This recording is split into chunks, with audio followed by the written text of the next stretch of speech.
Bonsoir, bienvenue dans ce nouveau numéro de Dossier Brûlant consacré ce soir à la citoyenneté, enfin, pour être plus explicite, au modèle de citoyen que nous voulons, je crois tous, pour le Faso d'aujourd'hui et de demain. La citoyenneté, on reviendra sur la définition avec nos invités qui étaient ensemble, qui confèrent à chaque individu des droits, mais aussi très important, des devoirs, surtout dans un contexte national en reconstruction, recomposition. Parce que l'exercice des droits par les citoyens doit se faire en tenant compte des devoirs auxquels ils sont assujettis. Ainsi, les devoirs constituent la contrepartie des droits qui sont reconnus aux citoyens. On ne naît pas citoyen, quelqu'un le disait, on apprend à le devenir. Alors, comment arriver à se reconnaître burkinabé, à s'identifier comme tel et défendre cette nationalité, à s'accepter mutuellement malgré nos différences et divergences et continuer de construire la nation burkinabé. On en parle dans cette émission avec trois invités et non des moindres que je m'en vais vous les présenter. Je vais commencer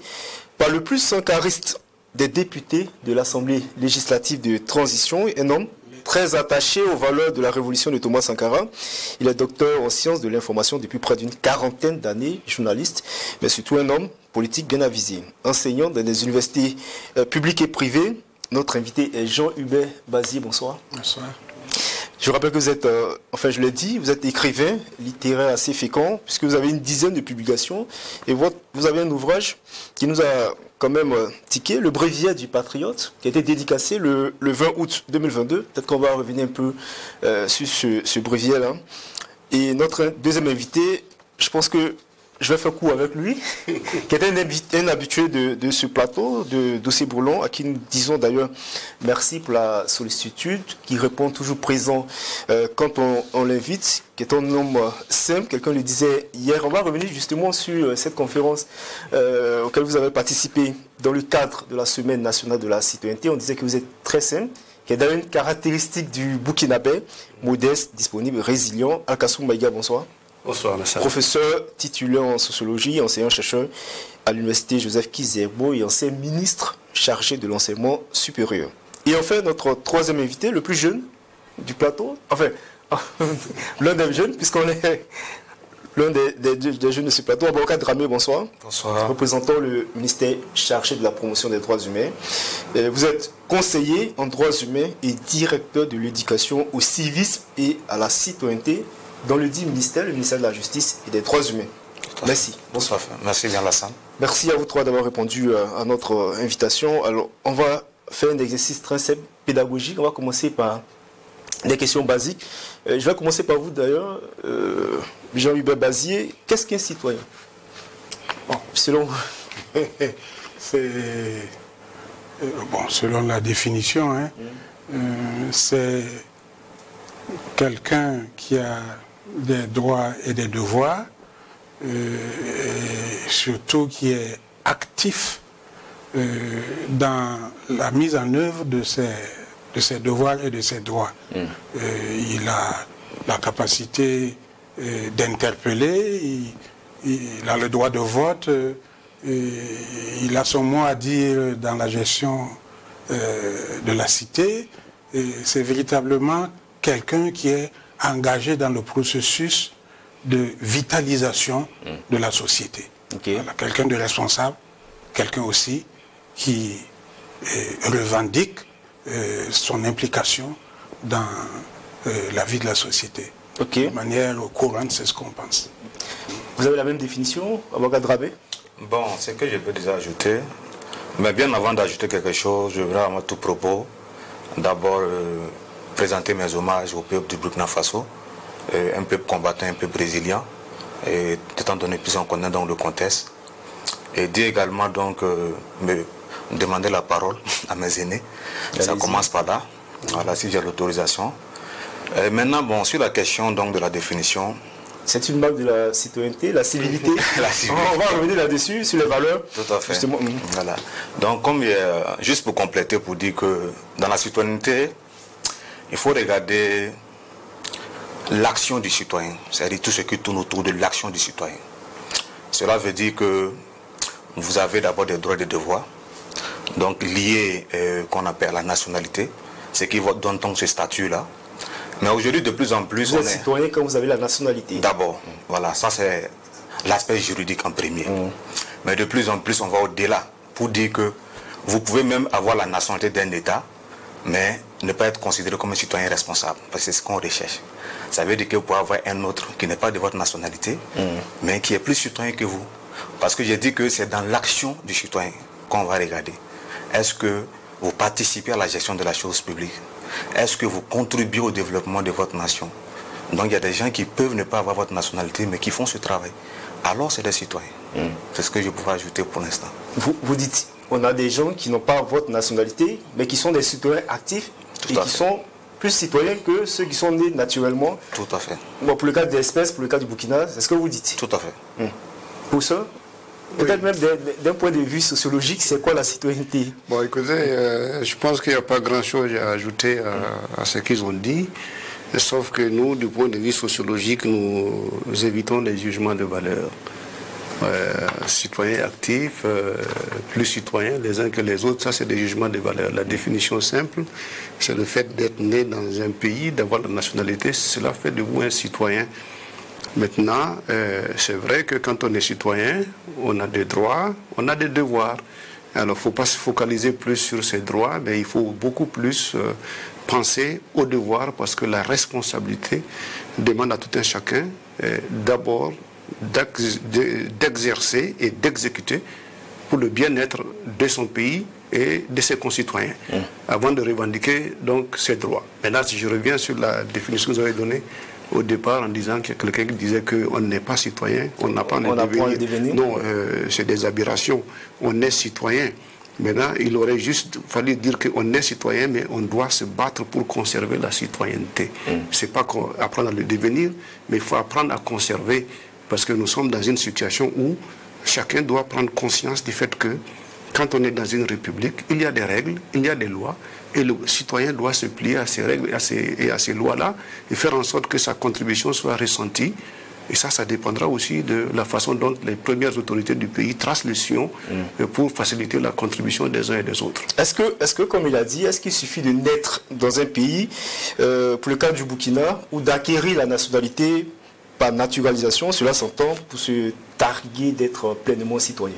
Il y a le fait d'être né, et il y a le fait de respecter ses devoirs et de revendiquer ses droits, mais il y a aussi que nous sommes dans un espace communautaire où, en fonction des textes que nous avons ratifiés, quand on regarde l'espace CEDEAO, il va se dire que si des gens venus de l'espace CEDEAO, de l'UEMOA, ils se trouvent ici, dans une certaine mesure, ils ont la citoyenneté.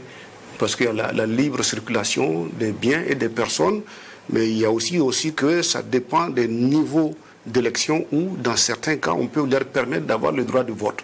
Donc, ceci leur confère d'avoir cette citoyenneté. Il ne faut pas oublier que nous avons un passeport CEDEAO que nous utilisons. Donc, cela fait qu'on ne peut pas dire qu'il faut forcément être né ici. Ben, il y a des Burkinabés qui sont nés à l'extérieur. Le fait d'être né à l'extérieur ne peut pas leur priver de leur citoyenneté. Donc, pas le fait d'être né, peut-être le fait d'être né de parents qui sont des Burkinabés, cela fait de vous des citoyens burkinabés, mais le fait d'être dans un espace où, en fonction des accords, il y a donc la reconnaissance de cette capacité de permettre aux gens de participer à un certain nombre d'activités, c'est là où nous confère également le statut de la citoyenneté. Je voudrais peut-être préciser une chose. On peut naître, dans le sens de la naissance, on peut naître citoyen, mais on n'est pas citoyen EST. Ce qui caractérise la citoyenneté, et je pense que c'est pour cela que nous sommes là ce soir, c'est la responsabilité, la capacité d'intégrer la dynamique sociale et d'amener l'ensemble là vers quelque chose de positif. Et quand on est dans une société, il y a des règles consensuelles. Il y a une manière d'être, une manière de faire. On peut vous déchoir de votre citoyenneté si vous posez des actes qui vont à l'encontre du consensus, à l'encontre des règles générales. C'est pourquoi le citoyen, c'est véritablement quelqu'un d'actif.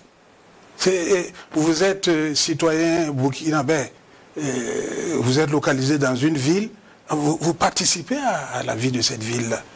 Si vous êtes à New York, vous êtes moins intéressant pour la cité. Même si vous pouvez participer à la vie de cette cité par des contributions financières, par des positionnements dans la vie politique et autres, par la vertu des médias nouveaux. Mais ce qui caractérise véritablement les citoyens, c'est l'action, c'est l'activité, acte de réflexion, poser des actes concrets et autres. Voilà, c'est cela, la citoyenneté. C'est pourquoi d'ailleurs il a parlé d'actifs, des citoyens actifs. Pour ça, vous voulez ajouter quelque chose? Je pense que nous sommes là dans la lecture politique de la citoyenneté. Okay. Moi je dis que si je reste sur le schéma sociologique, on n'a pas besoin de parler de l'activisme, de l'activité de quelqu'un. Okay. Il y a un certain nombre de conditions qui vous confèrent la citoyenneté. La déchéance se prononce en Conseil des ministres. Tant qu'on n'est pas allé en Conseil des ministres pour vous déchoir de votre citoyenneté, c'est pas parce que quelqu'un vous pense plus ou moins actif ou plus qu'on peut... On va revenir sur les notions d'actifs. Qu'est-ce qui fait justement d'un citoyen ou bien d'un Burkinabé l'activisme entre guillemets, enfin d'être plus actif, d'être plus responsable, d'être plus, je veux dire, utile pour sa société. En fait c'est pas l'activisme au sens... non, pas au sens de des réseaux sociaux. C'est de dire que il faut que le citoyen se dise qu'il doit avoir le sens élevé de la République. Le sens élevé de la citoyenneté, c'est-à-dire la double facette. D'un côté, les droits, de l'autre côté, les devoirs. Donc il ne faut pas être prompt à se dire que je suis burkinabé et penser que j'ai plus de droits que les autres. Mais se dire que le fait qu'on vous donne des droits, c'est de ce même fait où vous avez des obligations qui sont des devoirs que vous devez respecter. Donc tant que vous participez, vous contribuez à l'exécution de ce qui nous permet de respecter les principes de la République, vous êtes un citoyen actif.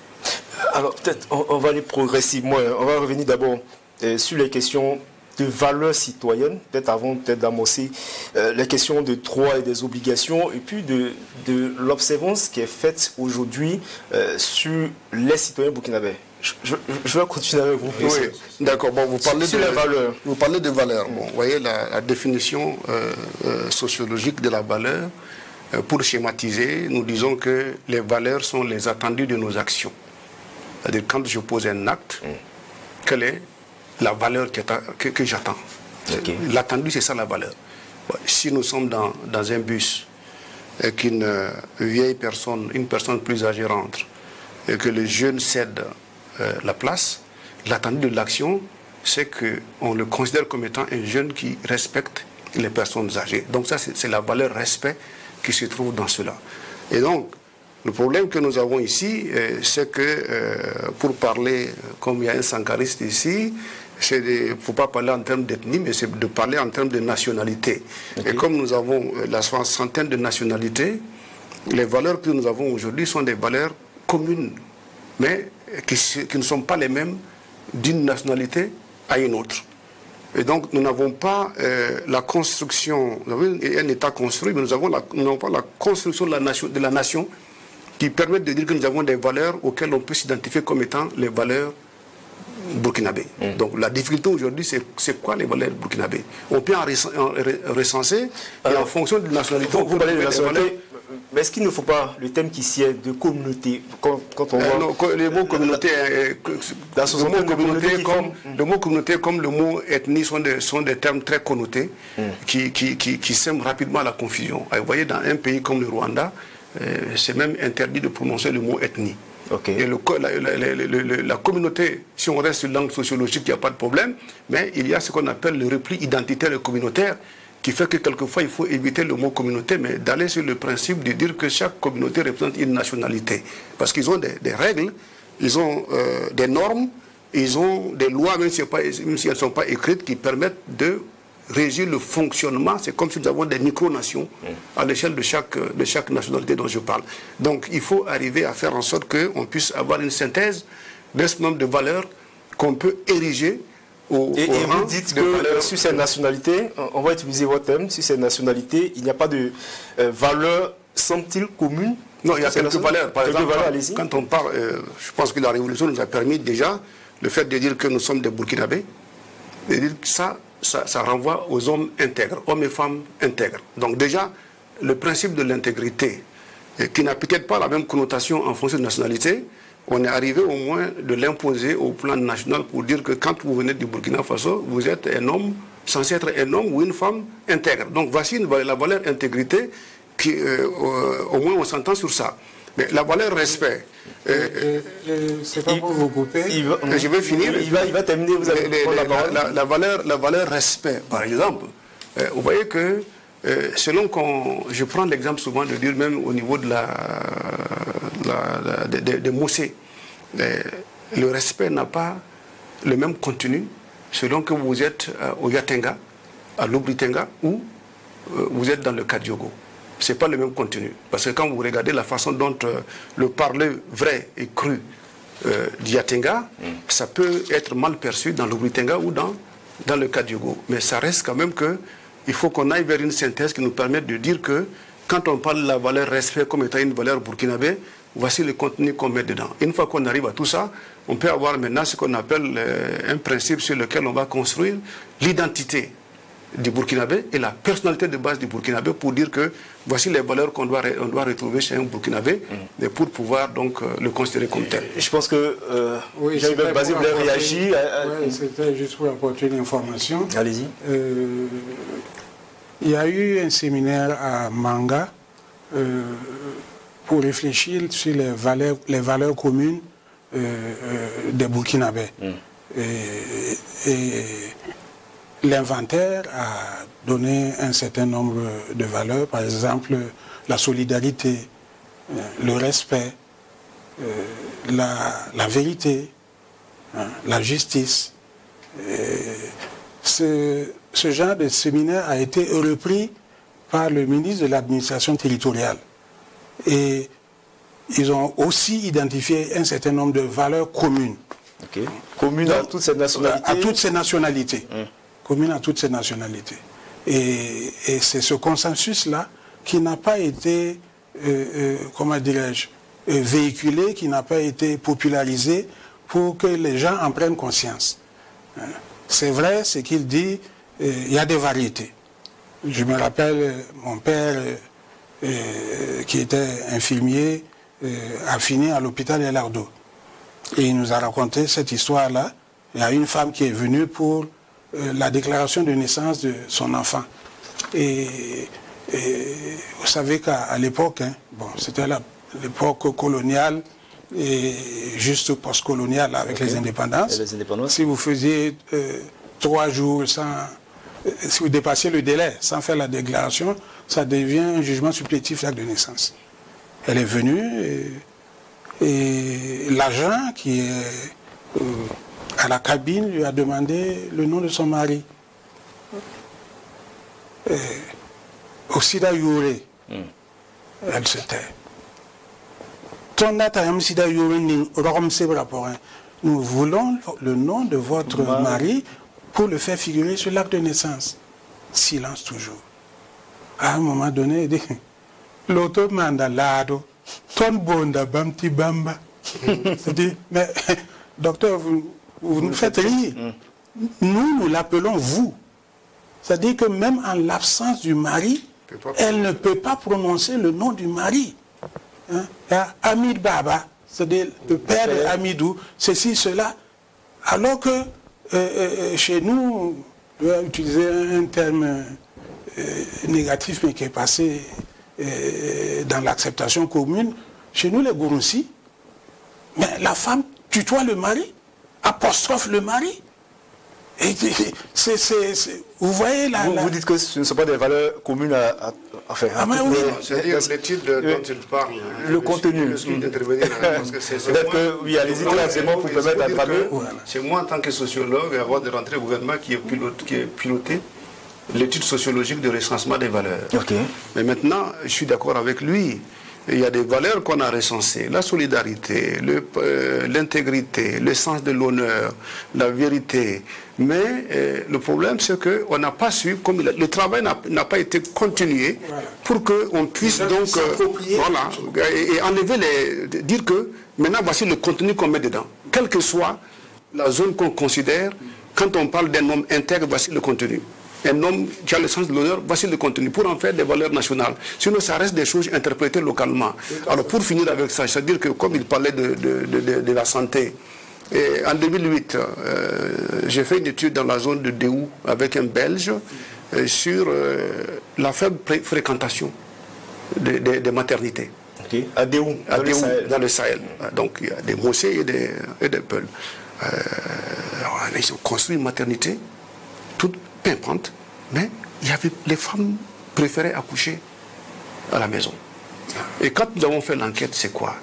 C'est-à-dire les gens n'ont pas le sang. Quand on parle de l'intégrité, chez les Peuls, quand vous voulez être intègre, c'est-à-dire lorsque vous voulez mettre un enfant au monde, même si vous avez mal, vous n'avez pas le droit de pleurer. Alors qu'ici, au plateau central, quand on va à l'hôpital, à la maternité, on voit les femmes qui crient, qui se libèrent. Et donc, c'est quoi? C'est-à-dire que comme vous êtes sûr qu'en allant à la maternité, vous ne pouvez pas vous empêcher de crier, les femmes disent qu'elles préfèrent rester avec leur maman dans l'antichambre là-bas. Dans la discrétion. Tu peux tout faire et ta maman ne sortira pas pour dire que tu as crié, tu as fait telle chose. Donc vous voyez que le sens de ce qu'on appelle être intègre, c'est même lorsque vous avez énormément de douleur, vous n'avez pas le droit de faire ressentir que vous avez mal. Et donc, jusqu'où on va aller harmoniser le contenu pour dire que, bon, quand vous êtes au Burkina, c'est ça l'intégrité, alors que les gens ont, en fonction des zones, on va voir que c'est beaucoup plus compliqué que... Qu'est-ce que ça diffère? Dramé voulait peut-être réagir. Il doit peut-être une précision en tant que technicien. Okay. C'est-à-dire, lorsqu'on a commencé par la citoyenneté, on a dit les valeurs de la citoyenneté. Donc, c'est de façon générale. C'est-à-dire que ce qui fait qu'on est habitant de la cité. D'abord, on avait dit les droits et de l'autre côté, les devoirs. Donc, les valeurs qui peuvent entourer ça, c'est d'abord le patriotisme. Parce que si vous êtes dans un État que vous avez des droits, vous devez aimer cet État-là. Le deuxième, c'est le civisme. Tout citoyen doit pouvoir respecter la loi de la cité. Et le troisième, la civilité. C'est-à-dire en dehors donc, des tests qu'on appelle légaux, il y a donc ce comportement de vivre ensemble, voilà, obéissance, de courtoisie, qu'un citoyen doit incarner. Et en quatrième position, c'est qu'il doit pouvoir donc faire ce qu'on appelle la solidarité. Maintenant, lorsqu'on va dans l'action du citoyen, c'est-à-dire pour caractériser le citoyen burkinabé, là encore il y a des valeurs. C'est-à-dire, qu'est-ce qui permet de caractériser le burkinabé? C'est ce que le doyen disait tout à l'heure. C'est-à-dire, il y a des valeurs qui sont là, qui sont peut-être partagées par plusieurs communautés, mais qu'on n'est pas arrivé jusqu'à ce stade-là. Parce qu'on prend le cas, par exemple, de l'intégrité, comme il a dit. Peut-être l'intégrité, l'honnêteté n'est pas vue de la même manière au Burkina Faso qu'en Côte d'Ivoire. L'intégrité n'est pas vue de la même manière au Mali comme en France. Donc là, il peut y avoir des... Maintenant, il y a quelque chose qui est propre. Est-ce que ce ne sont pas des valeurs universelles? Quand on parle d'intégrité, et quand vous dites que ce n'est pas la même intégrité qui est vue dans un autre pays, non, c'est dans la perception. C'est-à-dire, et comment est-ce que le Burkinabé perçoit l'honnêteté? Voilà, c'est en fait dans l'action. Par exemple, peut-être sur le Burkinabé, en fait, il y a des choses qu'il ne peut pas accepter. Le Burkina est tellement fier de lui qu'il ne voudrait même pas qu'on dise... Donc la fierté, l'apanage des Burkinabés, ici on suit... Voilà. La fierté aussi est une des valeurs de Burkinabé. C'est-à-dire fier. Malgré sa condition sociale, il est fier de lui. Voilà. Donc, il y a des trucs qu'il ne peut pas faire à cause de cette fierté-là. Aller voler, par exemple, pour manger, il ne va pas le faire. Aller mendier, il ne va pas le faire. Donc, voici des valeurs qui peuvent caractériser, qu'on peut mettre en tout cas dans la calebasse des valeurs sociales burkinabées. Okay. Voilà, d'où la solidarité, l'intégrité. Vous qui êtes sociologue, quand vous observez aujourd'hui la société burkinabé, est-ce que ces valeurs qui ont été citées, on parle de patriotisme, de civilité, bon, je vais m'arrêter sur ces deux points-là. Est-ce que ce sont des choses qui sont les mieux partagées par les Burkinabés? Non, vous savez, il y a des choses, parce que nous sommes allés recenser ces valeurs-là dans un Burkina traditionnel. Ces valeurs ont été recensées. C'est dans quand vous regardez, c'est beaucoup plus des choses qui aujourd'hui peuvent être plus ancrées en milieu traditionnel qu'en milieu urbain. Et même qu'en milieu traditionnel aujourd'hui, ces valeurs sont en perte de vitesse. Mais pourquoi? Parce que l'évolution, la complexification de la société, cela fait que tout ce que nous avons, nous voyons, c'est ce que nous avons, l'imaginaire et l'idéal. Mais le développement fait que ces valeurs sont... il y a une perte de vitesse. Alors prenons la solidarité. Dans le temps, vous ne pouvez même pas imaginer que dans une cour, qu'il y ait une maisonnée dont les habitants dorment le ventre vide. Parce que c'est l'inunicité de production, l'inunicité de transformation et l'inunicité de consommation. C'est-à-dire le même champ, avec le doyen des doyens qui gère ça, il faut qu'on récolte sur le même grenier, et c'est le doyen des doyens, c'est lui qui va autoriser ce qu'on doit prélever pour donc préparer le repas. Une fois que ça a été préparé, voici le plat commun des hommes, le plat commun des femmes, de sorte que même si vous n'avez pas travaillé, vous ne mourrez pas de faim. Mais dans ces milieux-là, aujourd'hui, on a d'abord, les terres ont été partagées où chacun veut avoir son morceau de terre, chacun a son grenier, et celui qui a le malheur de produire moins, la solidarité ne se joue pas trop. Parce que souvent, vous avez vos propres parents qui ne vous viennent pas. Et même pour ne pas vous couper, voilà. Il y a l'expression même père, même mère. Ouais, alors qu'avant, il n'y a pas de cousins chez nous. C'est ça. Ce sont des frères. C'est des frères. Voilà. Donc vous comprenez. Donc ce que nous on appelle en anthropologie la solidarité mécanique. Okay. C'est-à-dire que quand vous trouvez votre frère de sang en difficulté, je trouve mon frère qui fait la bagarre avec Lassane, je ne cherche pas à comprendre la raison, je me range de son côté. On règle le compte de Lassane, et c'est après que je lui demandais, mais en fait, qu'est-ce qui s'est passé entre vous?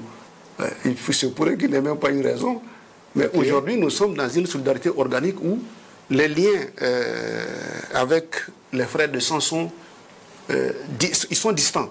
Et nous sommes plus en relation avec les collègues de travail. Quand vous regardez, vous pouvez dans la journée, vous ne pouvez pas passer une journée sans appeler un collègue ou un ami de travail.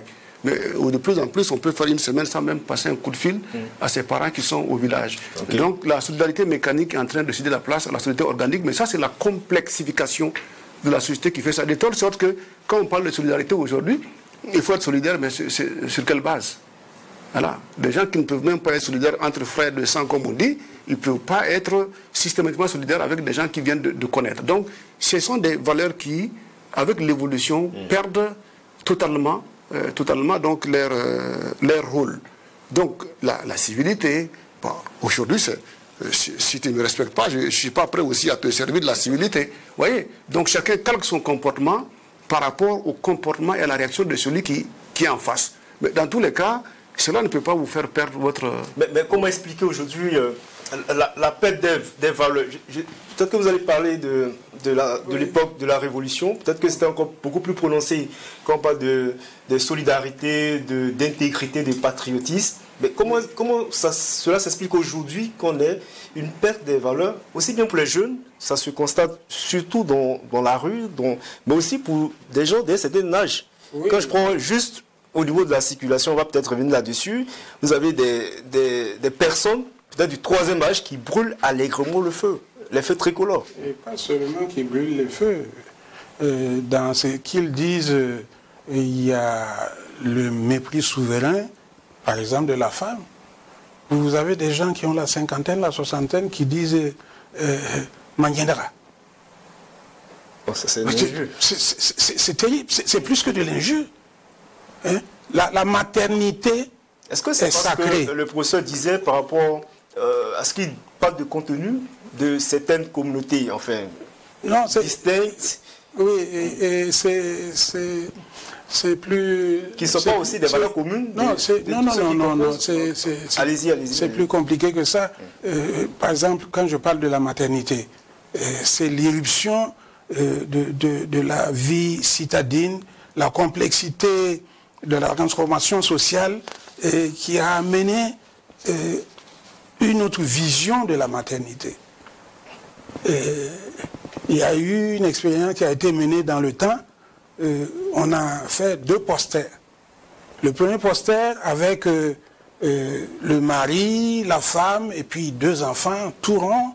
Et puis le deuxième poster, c'était un peul avec sa femme, filiforme, avec 5 enfants. Et puis on a présenté au public, on a dit, mais lequel souhaitez-vous être? Quelle famille souhaitez-vous être? Dans le plateau central, on a montré les 4 là. Le père, la mère et les 2 enfants. Ah oui, ils mangent bien.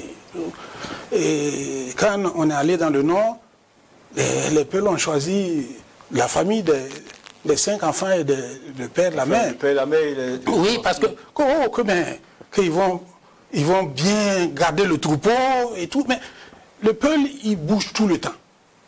Il bouge tout le temps, n'a pas le temps d'accumuler de la graisse. Et les enfants sont utiles. Voilà. Et dans la campagne, les gens sont utiles, alors qu'en ville, ils sont une charge. Et vous voyez comment la mentalité se transforme. Bon, je ne veux pas utiliser une approche matérialiste, mais c'est la situation qui crée la pensée et qui vous amène à faire un choix raisonné. Je veux dire que nous ne sommes pas en vase clos. Depuis l'époque précoloniale, coloniale, nous avons été tellement transformés. Notre situation matérielle a été telle que aujourd'hui, les valeurs qui étaient consacrées sont des valeurs relatives. Voilà. La solidarité, c'est devenu un marchandage. Hein? Le commerçant ou le jeune qui cause avec son ami dit « moins à la main », se dit « je l'ai roulé ». Ça devient de la joie de tromper quelqu'un et comme on le dit, de le dribbler et d'avoir ce qu'on veut. Ça amène des interrogations. Je vais reprendre ma question autrement. Qu'est-ce qui a causé la perte de ces valeurs-là? Est-ce que c'est la faute de l'État? C'est la complexification de la société. Mais, c'est-à-dire, vous savez, nous sommes des gens qui savent copier, mais qui copient mal. Ok. Nous vantons toujours de dire que l'Afrique, c'est la solidarité. Mais je prenais 2 situations. Une situation d'une catastrophe naturelle en Afrique et une situation d'une catastrophe naturelle en Occident. Quand vous regardez l'élan de solidarité en Occident, vous allez vous demander finalement, mais est-ce que c'est vraiment une valeur africaine? Donc nous avons tellement... On se vante. Oui, on se vante, mais nous ne sommes pas promptes. Okay. Parce que nous avons rompu. C'est pourquoi je dis que ce sont des valeurs qui étaient propres à nos sociétés traditionnelles. Traditionnellement, le champ du voisin prend feu, la case du voisin prend feu, c'est tout le monde qui vient pour éteindre le feu. Tout le monde. Ça, c'était ce que nous étions dans le temps. Et on a l'impression que les Européens qui n'étaient pas comme ça, c'est eux finalement qui se comportent comme ça, parce que quand il y a une situation, regardez, quand il y a des incendies et tout ça, il y a une élan de solidarité. Quand des inondations, vous constatez. Et regardez ce qui s'est passé avec le tremblement de terre au Maroc, mais aussi en Turquie. Il y a des phénomènes ici qui se passent, mais on se demande, mais est-ce que nous sommes vraiment sur le continent africain ou bien? Je ne suis pas aussi pessimiste que vous. Non, moi je le suis. Parce que la capacité de mobilisation doit compter aussi. Regardez, il y a derrière ça ce qu'on appelle, je peux vous dire. Même souvent dans des situations où ça nous concerne directement, nos compatriotes qui sont à l'extérieur arrivent à mobiliser la communauté européenne, souvent, à apporter plus d'appui que nous. On dira qu'on n'en a pas assez, mais déjà, qu'est-ce que nous pouvons faire pour qu'on puisse montrer que nous sommes solidaires? Regardez l'appel à contribution. Ça marche. Oui, mais attendez, ça c'est un cas. C'est un cas, mais pour les fonds de paix, vous le dites. Oui. Pour les fonds de paix. Oui, mais non, écoutez, il y a eu tellement de situations passées pour lesquelles on n'a pas eu l'impression que ce sont des Africains qui sont capables de solidarité. Alors, vous dites que la perte des valeurs, c'est parce qu'on a mal copié l'Occident. Moi, je voulais, sur cette question de perte de valeurs là, vous avez demandé qui est le responsable, si c'était l'État ou bien c'est qui. Il faut dire qu'en fait, pour moi, il y a la question de transmission de ces valeurs-là. Et à un moment donné, pour moi, le processus a fait défaut. Défaut sur plusieurs faces et plusieurs plans. Premièrement parce que, comme l'a dit le professeur, la complexité de la société a fait que la famille s'est disloquée. Auparavant, les gens vivaient en grande famille, avec la grande-maman qui est là, le grand-papa qui est là.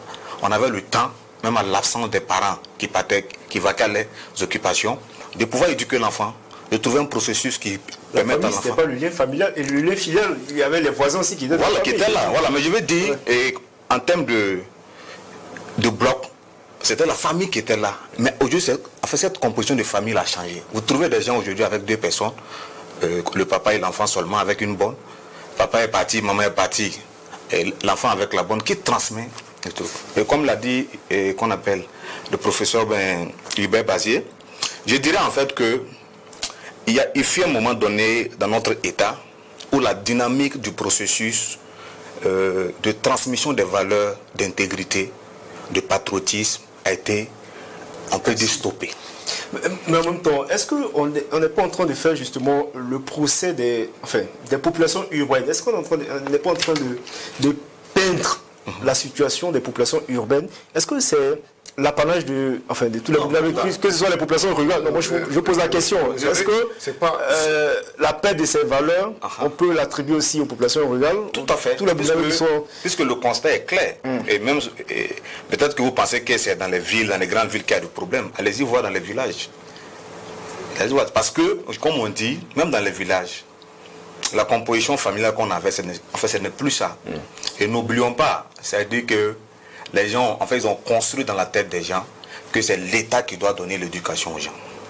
Donc, quelqu'un qui dit envoyez votre enfant à l'école, quand on lui dit envoie ton enfant à l'école, il deviendra meilleur, il va devenir grand quelqu'un, bon, pour lui c'est bon. Donc il envoie son enfant effectivement à l'école. Or, il se trouve que l'école, c'est le processus d'instruction. Donc l'éducation qui permet aux citoyens d'être celui-là qu'on veut, un citoyen responsable. Et je fais référence en fait aux armoiries du Burkina Faso.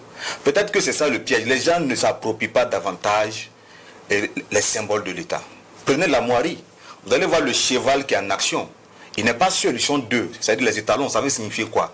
C'est-à-dire que vous pouvez être un citoyen en action, mais à vous seul, vous ne pouvez pas atteindre le développement. Donc il faut l'unité. Ça, c'est l'armoirie du Burkina Faso qui parle. Vous allez voir dans l'armoirie, il y a un livre qui est ouvert. Vous ne pouvez pas être un citoyen avec un livre fermé. Donc la recherche du savoir pour être compétitif au niveau mondial. Ensuite, vous avez des flèches qui symbolisent le combat tout le temps. Mais on n'enseigne pas ça aux gens. Voilà. Donc ça veut dire que pour moi, c'est plutôt dans le processus de transmission. Qui devrait le faire? Oui, les familles. Parce qu'on parle de les familles d'instruction. Les familles d'abord. Voilà. On va se comprendre. Ce qu'il est en train d'expliquer, ce n'est pas toutes les familles qui peuvent faire ce travail. Il faut faire la différence entre ce que la famille peut apporter, parce qu'il y a l'éducation formelle qui est sous le contrôle de l'État, qui va de la maternelle jusqu'à l'université.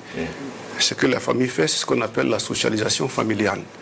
Et il y a la socialisation associative, qui est ce que l'individu lui-même, en participant à divers groupes, s'aménage aussi des espaces d'apprentissage. Donc au jour d'aujourd'hui, ce que les familles peuvent faire, c'est déjà les valeurs dont nous avons parlé, c'est que chaque famille essaie d'inculquer ces valeurs-là à ses enfants. C'est-à-dire que quand je suis dans mon groupe, il y a les valeurs qui caractérisent mon groupe, mais il y a un certain nombre de valeurs qui caractérisent le fait d'être un Burkinabé. Ça, c'est à leur portée de dire, par exemple, voilà ce qu'il faut faire. Bon, si déjà la famille apprend à l'enfant dans son groupe ce qui se fait et ce qui ne se fait pas, ça le prépare déjà à accepter qu'il y a des choses qui sont tolérées, il y a des choses qui sont interdites et qu'on ne peut pas se permettre toutes les choses. De leur apprendre également, ça c'est pas à l'État de le faire, quand tu sors avec ta moto, même s'il n'a pas fait le code, mais de lui dire fais attention, parce qu'il y a les feux, ces feux se respectent. Mais aujourd'hui, quand vous avez un père de famille qui a sa femme à côté dans le véhicule, qui a des enfants dans le véhicule, qui arrive lui-même au feu rouge et qui ferme les yeux pour passer, le message qui passe à son enfant, c'est quoi? C'est que l'enfant va se mettre à l'idée que ce feu rouge-là, il est là pour un décor et qu'il peut passer. Donc ces valeurs-là, c'est à la famille de les inculquer à l'enfant. Maintenant, au niveau de l'école, ce qui dit, il y a l'instruction civique qu'il faut activer pour que déjà les enseignants soient formés à interpréter ces armoiries, parce que ce n'est pas tout le monde qui peut interpréter ces choses. Que eux, quand ils arrivent à un certain nombre de niveaux, qu'ils puissent expliquer aux élèves c'est quoi le sens de tout ça, la devise, c'est quoi le sens de tout ça, pour qu'ils intériorisent ça. Avec cela, on va avancer.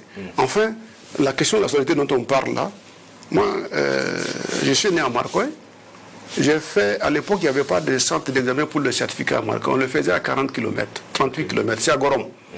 Mais quand la période s'approchait, on ne cherchait même pas à comprendre qui on connaît, qui on ne connaît pas. On faisait le tour du village pour dire aux gens, et dans une semaine, je vais à l'examen. Les gens étaient pauvres, mais chacun trouvait 10 francs, 25 francs, 50 francs pour t'encourager. Et donc, ça te donnait un pécule, parce que tu vas aller pour une semaine, parce qu'on ne revient pas tant qu'on n'a pas fini tous les examens. Donc, voilà un mécanisme de solidarité. Mais aujourd'hui, les enfants, ils ne peuvent pas. Ils ne peuvent pas se permettre ça.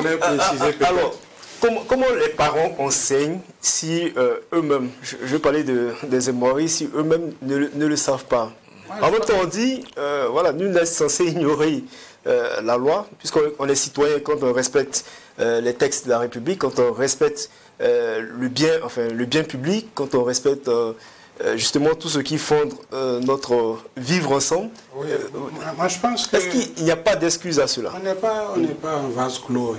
Hein. Même au village, il y a l'émigration, il y a le choc des valeurs, comme on le dit, et il n'y a plus le respect tel qu'on le pensait, comme quelque chose de naturel. Professeur, dans les universités, si vous ne faites pas attention, l'étudiant va vous renverser. Oui. Vous êtes dans la même file, à un moment donné, vous êtes obligé de vous arrêter parce qu'il avance sur vous. Voilà. Ce n'est pas parce que vous avez une apparence jeune. Non, non, non. Il sait que vous n'êtes pas du même âge. Il sait que vous êtes quelqu'un de particulier. Mais ce n'est pas son problème. Ce n'est pas son problème. Voilà. Et c'est quand il ne faut pas mettre de côté la part de responsabilité des parents. Bon, moi je parle en citadin. C'est vrai que je connais assez suffisamment ce qui se passe dans mon village. Dans ma zone, j'ai été conseiller municipal et conseiller régional. Et quand les parents cèdent aux caprices d'un enfant qui est encore en bas âge là, mais c'est une fuite de responsabilité. On parle de plus en plus des droits de l'enfant. Justement, sur ce point, peut-être que j'ai ajouté quelque chose pour dire qu'en fait, lorsque j'ai parlé d'instruction en lien avec les armoiries, c'est-à-dire la famille peut-être peut ne pas connaître les armoiries. Et c'est même peut-être même pas le rôle. À l'école, on peut apprendre ça aux gens. Mais la famille, pour moi, le minimum qu'on doit faire, comme M. Béja dit, dans la tranche de 0 à 6 ans, on doit apprendre à dire à nos enfants quand même bonjour, merci et pardon. Voici les 3 choses qui peuvent déjà donner de bonnes augures à nos enfants. Tout à fait. Mais aujourd'hui, vous voyez que les gens ne se pardonnent pas parce qu'on ne les a pas appris le pardon. On dit à l'enfant, excuse-toi. Voilà, pardon. Merci, le mot merci même déjà, vous voyez. Je me rappelle, vous parlez de la Révolution. Sous la Révolution, mes enfants étaient encore à l'école primaire. Et quand on montait le drapeau, ils savaient que c'était quelque chose. Hein? Et quand un film passait avec le drapeau burkinabé, même s'il n'était pas un film burkinabé, il dit voilà Burkina Faso. Tout à fait. C'est la reconnaissance. Hein? On sème dès l'enfance. Et l'enfant se reconnaît à travers les valeurs qu'on lui a enseignées. Mais la patrie, là, c'est quoi? Quand on parle de placenta, c'est quelque chose de sacré. Hein? C'est quelque chose de sacré. Et pourquoi on donnait du poison aux chefs traditionnels quand ils étaient en situation difficile là? Quand la honte devait s'imposer à eux parce qu'ils étaient faibles, mais ils s'empoisonnent. Mieux vaut la dignité que l'humiliation. Mais aujourd'hui, il n'y a plus ces valeurs-là. Si tu es un bon dribbleur là, ah oui, on t'admire. Je ne sais pas si, enfin, vous avez parlé de la responsabilité de la famille, je ne sais pas si vous avez éludé la question. Est-ce que c'est à ce niveau seulement qu'il y a faillite, au niveau de la famille? En fait, c'est un concours de circonstances. Évidemment, la famille a sa responsabilité, mais si on veut construire des citoyens, tout ne doit pas reposer sur la famille. Ah oui, c'est pas possible. Mais le minimum, c'est que la famille, déjà, inculque à l'enfant le respect. De manière déterminante. Voilà, le respect d'un certain nombre de valeurs. Je prenais hier l'exemple. Vous pouvez avoir vos enfants que vous avez bien encadrés, bien éduqués. Mais pendant que vous êtes assis chez vous, il y a un ami ou bien un frère qui vient avec ses enfants. Et ces enfants-là, c'est eux qui montent sur votre guéridon. C'est eux qui montent sur les genoux de tout le monde. C'est eux qui confisquent la télécommande de la famille où ils sont venus.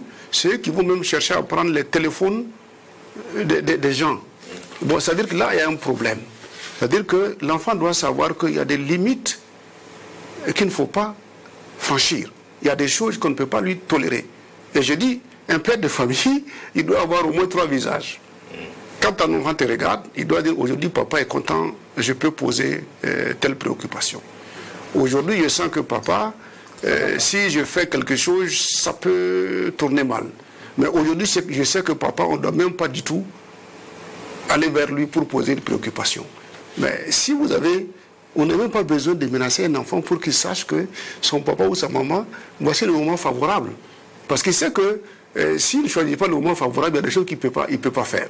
Donc la division du travail au sein de la famille, où le père, c'est le père qui chicote, et la maman qui récupère et autres. Et donc si vous quittez ça, il y a aussi maintenant ce que l'école peut apporter. Mais aujourd'hui, les gens, parce qu'on a donné l'impression que l'école est capable d'assumer toutes les formes d'éducation. Ça fait que les gens se déresponsabilisent en pensant que l'école peut le faire. Et je dis, si votre enfant...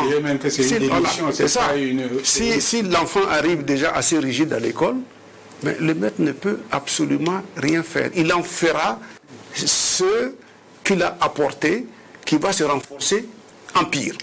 Mais maintenant, si l'enfant vient avec des dispositions, avec déjà le fait de dire qu'il y a le respect, le fait de dire qu'il y a le pardon, le fait de dire qu'il y a le merci, il est déjà un terreau fertile pour que l'action du maître puisse porter. Donc c'est ça que je dis, il y a une conjugation de circonstances. Il y a une situation générale où vous avez une classe de 80 élèves, et bien, on ne peut pas suivre, alors qu'avant, c'était 15, 20, 30.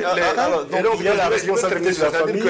En plus de l'école, il y a d'autres appareils qui peuvent permettre de consolider. Parce que souvent, les gens, on parle de laïcité, mais les gens oublient le rôle de la religion. Parce que la religion a un rôle intégrateur de l'individu dans la société. Donc, il y a des choses que ni la famille, ni l'école ne peuvent apporter. Et ces choses, on va, dans l'insertion religieuse, on peut trouver des valeurs également qui vous insèrent dans la société. Il y a d'autres choses, même la tradition. Vous voyez, la tradition compartimentale des choses. Aller au catéchisme. J'entends par rapport à ce que vous avez dit. Le citoyen, c'est celui qui jouit de la nationalité, qui a des droits, mais qui a aussi des devoirs. Et si on le place dans le contexte actuel, où il y a des Burkinabés qui se présentent plus burkinabés que d'autres burkinabés, est-ce que, Dramé Abouakabou, qui est du ministère de la Justice, est-ce que vous entendez qu'il y a une crise de la citoyenneté au Burkina? Bon, la crise de la citoyenneté, je crois qu'il faut relativiser. C'est comme j'ai dit, là, il faut se fonder donc sur des données qui permettent de dire effectivement où on est. C'est ce qu'on a fait. On a réalisé l'étude qui a permis quand même de voir qu'il y a dans certains domaines quand même des difficultés au niveau de la personne citoyenne. Et on peut citer le domaine économique où certains concitoyens qui revendiquent leurs droits ne payent pas par exemple les impôts. Voilà, ça c'est un cas par part. Et d'autres personnes aussi qui revendiquent leur droit de parler, de s'exprimer, mais dans la forme, c'est-à-dire la mise en œuvre de ce droit-là, ils ne respectent pas aussi les droits d'autrui. Donc ça veut dire qu'on peut dire effectivement qu'on a des difficultés de notre citoyenneté actuellement. Voilà, et vous avez parlé du contexte, où certains se croient peut-être plus burkinabés que d'autres. C'est ce que je disais en fait, il faut comprendre. Si on part du postulat, si on part du postulat que être citoyen, c'est celui-là même qui est utile à sa communauté, parce que vous avez parlé des citoyens actifs, qui est utile à sa communauté, à l'État, à sa famille, mais en même temps, où il y a des divergences de points de vue, à ce niveau-là, qu'est-ce qui est fait? Ou qu'est-ce qui devrait être fait? Bon, si je me fonde sur des valeurs des droits humains qui prévoient en fait des libertés pour tout le monde, liberté d'opinion et la liberté d'expression. Lorsque, Pour moi, la liberté d'opinion, c'est-à-dire que dans votre pensée, vous êtes libre en fait. Mais la façon d'exprimer votre pensée, là, il y a un problème. Cela veut dire, par exemple, pour des citoyens qui doivent pouvoir s'exprimer dans un État, ils doivent être dans le respect donc, de cet État-là. Et je dis dans ce contexte actuel, lorsque l'État prend des mesures pour restreindre, c'est prévu dans la Constitution qui dit en cas de situation exceptionnelle, il y a des restrictions qui peuvent être prises. Et ces restrictions-là, ça concerne par exemple le droit d'aller et de venir, puis on peut vous limiter certaines zones, ainsi le droit de s'exprimer de façon libre, on peut restreindre. Par exemple, il y a des droits, par exemple, qu'on appelle des droits absolus qu'on ne peut pas restreindre. Le droit à la vie. Est-ce qu'on peut dire aujourd'hui à quelqu'un que, bon, comme on est en contexte difficile, on va suspendre le droit à la vie? On ne peut pas, parce qu'en suspendant le droit à la vie, c'est enlever la vie. Donc, ça veut dire qu'il y a des droits, par exemple, quel que soit le contexte, on ne peut pas. Donc, c'est interpeller chaque citoyen pour dire, vous avez des droits de, vous êtes, en fait, le droit d'opiner, mais vous devez tenir compte aussi du cadre légal. Raison pour laquelle je dis, pour ces cas qui arrivent actuellement, la justice doit pouvoir s'en saisir. Oui, peut-être. Le problème, c'est la destruction de manière structurelle de ce vivre ensemble-là, la déresponsabilisation des gens qui vient souvent de l'autorité. Regardez nos rues. Regardez comment elles sont envahies par des kiosques jusqu'au goudron. Et même, il y a des feux qui sont masqués par des kiosques. Comment voulez-vous circuler normalement? Mais c'est parce que il y a la vision politique, électoraliste, qui fait qu'on ne veut pas imposer un certain nombre de normes. Pour information, le gouvernement a pris une note interministérielle qui donne jusqu'au 1er novembre à tous ces commerçants. Oui, de dégager au moins 2 mètres de, je crois, 2 à 3 à 5 mètres de l'espace public. Vous voyez l'impact. Je ne préjuge de rien. Je ne présage de rien. Et tout ce beau monde-là qui dit, ah, ma mère bord am nord dibo, je cherche à survivre. Quand on va bousculer ces gens-là, qui ne va pas exploiter ce mécontentement à des fins plutôt négatives et antipatriotiques? Donc, il y a des situations qui vous amènent à réfléchir. Les responsabilités, là, gérer ces responsabilités sans le concours de la majorité, là, ce sont des risques politiques. Et il faut pas... Peut-être on va permettre au professeur, justement, je parlais justement de la crise et de la citoyenneté. Il y a une valeur, je crois que c'est commun à tous les peuples, peut-être au Burkina, s'accepter mutuellement malgré les divergences, qui semblent être aujourd'hui une gageure, un gros défi quand vous regardez l'actualité débordante de ces derniers temps, des Burkinabés, enfin des super Burkinabés, d'autres qui sont qualifiés d'apatrides. Qu'est-ce que vous avez à dire par rapport à ça? C'est le principe élémentaire de dire que quand on parle d'une société, c'est que le principe de base, c'est que la société se caractérise par sa diversité. C'est le principe élémentaire. C'est le principe élémentaire. Il n'y a pas une société qui soit totalement homogène, uniforme, qui soit plate. Maintenant, ça convoque le concept de cohésion sociale dans cette situation. C'est pourquoi la valeur de tolérance. Voilà, nous définissons donc cette cohésion sociale à partir de 2 concepts qui sont le concept de l'homogénéité et de l'hétérogénéité. Donc, la cohésion sociale, c'est une homogénéité hétérogène. C'est-à-dire, quand on observe la société burkinabé de l'extérieur, ça doit nous donner l'impression que c'est un peuple uni et où on ne sent pas de différence, d'adversité majeure. Mais à l'intérieur, on doit sentir que cette homogénéité n'est qu'apparente et que quand on descend dedans, on va découvrir donc des diversités. C'est ça qu'on appelle la soixantaine de nationalités. Et donc c'est dans le respect, comme dit la tolérance des uns vis-à-vis des autres et le respect de cette diversité, c'est ça qui consolide la société. Il n'y a pas un groupe... Aussi voilà, il n'y a pas un groupe aussi puissant, aussi massif qui soit, qui doit chercher à faire disparaître un certain nombre de groupes. Donc, d'où le droit des minorités. Un groupe a beau être minoritaire, le principe de l'homogénéité hétérogène doit permettre, d'ailleurs, à ceux qui sont les plus nombreux de protéger ceux qui sont les plus minoritaires.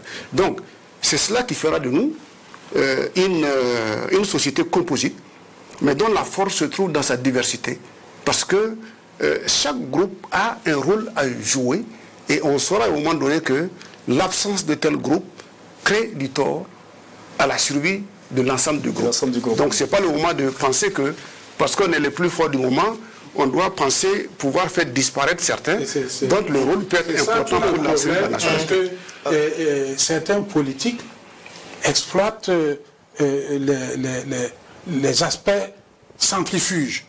Bon, quand on parle de nation, c'est l'unité de l'histoire, de la culture, de la langue, de l'économie et autres. Et quand le politique, du point de vue de sa négativité, veut exploiter l'aspect ethnique, l'aspect culturel, l'aspect historique, pour désintégrer le processus, la dynamique de la cohésion sociale et de l'unité, par-delà les diversités, par-delà les nationalités. Et c'est ça qui devient un problème. Vous dites que ce qu'on constate aujourd'hui, c'est qu'on vit les gens de l'extérieur aussi. Enfin, si on suit votre raisonnement, ce qu'on constate aujourd'hui, ce qu'on vit aujourd'hui, c'est de la faute des politiques qui ont instrumentalisé, peut-être à des fins politiques, à des fins électoralistes, si on vous suit dans votre raisonnement, cette situation. J'ai vécu cette situation-là. Et en toute sincérité, il y a des choses qu'on ne dit pas, mais qu'on vit. Alors, en 30 secondes, et qui expliquent beaucoup de choses. En 30 secondes, Jean-Hubert Bazin, on va vous demander de dire un mot par rapport à ce que vous voulez pour la citoyenneté au Burkina Faso. Quel modèle de citoyenneté vous voulez pour le Burkina Faso en 30 secondes? Je voudrais surtout qu'on assure des structures qui soient responsables à la base. Par exemple, une rue. On identifie les chefs de famille. S'il y a des commerçants là-dedans, on identifie les commerçants et on constitue une communauté, un groupe responsable qui va gérer cette rue-là. L'aspect sanitaire, l'aspect environnemental, et tous ces aspects-là. Voilà, c'est un peu nos CDR d'avant. Il faut organiser le peuple à la base et l'impliquer, le responsabiliser.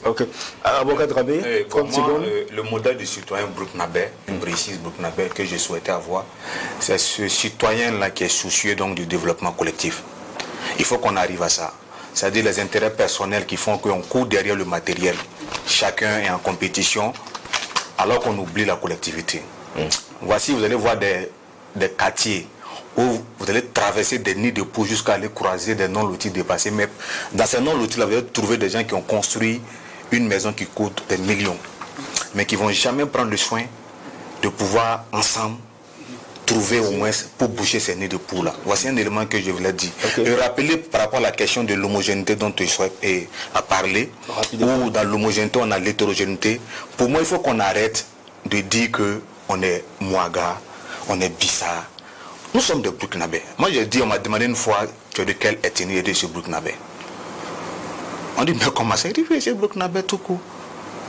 Donc, c'est à cela qu'on doit venir. Pour moi, c'est ça. Alors, pour un message, à vous. Je pense qu'ils sont allés sur le schéma d'une situation normale où c'est le développement. Mais je pense qu'il faut chercher par rapport à la situation de crise actuelle. Quel est le type de citoyen qui puisse nous permettre de sortir de cette crise et de cette insécurité? C'est déjà que lorsque vous avez des ennemis à l'extérieur, vous devez éviter de vous ancrer à l'intérieur. Un peuple divisé ne peut pas triompher des ennemis de l'extérieur. Aujourd'hui, nous sommes agressés de toutes parts, parce qu'il y a ce qui est connu de tout le monde, qui se retrouve être évidemment la question de l'insécurité et les attaques. Mais il y a les lignes que nous avons adoptées aujourd'hui qui font aussi que nous sommes en désamour avec beaucoup de pays à l'extérieur qui seraient prêts à créer des situations troubles. Bon, si vous avez déjà ces deux fronts, en plus de toutes les crises humanitaires, les défis humanitaires que nous avons, et que déjà, entre nous aussi, on commence à se créer des catégories pour dire voici ceux qui sont bien, ceux qui sont mauvais, ceux qui ne sont pas bien. Alors, les conditions ne sont pas réunies pour le combat. Okay. Donc, il serait bien déjà qu'on soit des citoyens qui s'acceptent mutuellement et qui comprennent qu'aujourd'hui, le combat que nous menons à l'intérieur mutuellement, c'est un combat néfaste et qui va nous affaiblir. Mais des citoyens qui se disent qu'aujourd'hui, le plus important, c'est d'en découdre avec ce qui vient de l'extérieur. Après, pour nos divergences internes, le temps viendra pour voir comment les régler. Merci, professeur Al-Kassoum Maïga. Merci à Boubacar Dramé du ministère de la Justice et des Droits Humains. Merci également à Jean-Hubert Bazier, qui est député à l'Assemblée législative des transitions. Je l'étais. Vous voulez le conduire là-bas maintenant? Merci à Jean-Hubert Bazier, à Al-Kassoum et à Boubacar Dramé. Voilà. Merci également vous, chers téléspectateurs. C'est la fin de l'émission. Merci à toutes et à tous de l'avoir suivi. Rendez-vous la semaine prochaine pour un autre numéro des dossiers brûlants.